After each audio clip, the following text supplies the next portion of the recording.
Bilang mga anak, tayo ay biniyayaan ng walang hanggang pagmamahal mula sa ating mga magulang.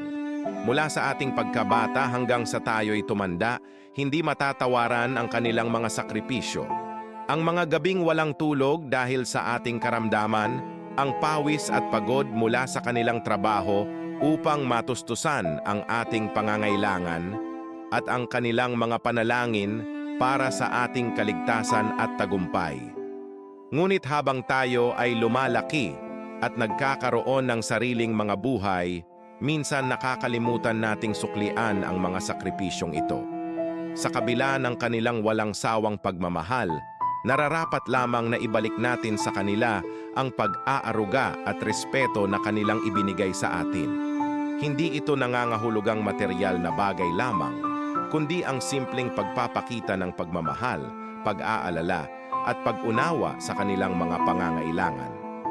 Ang pagtanda ng ating mga magulang ay isang paalala na hindi sila mananatiling malakas at malusog magpakailanman.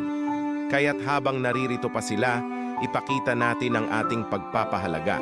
Suklian natin ang kanilang pagmamahal sa pamamagitan ng pagiging mabuting anak, naglalaan ng oras para makasama sila, nagpapakita ng malasakit sa kanilang kalusugan at kalagayan, at ipinaparamdam na sila'y mahalaga.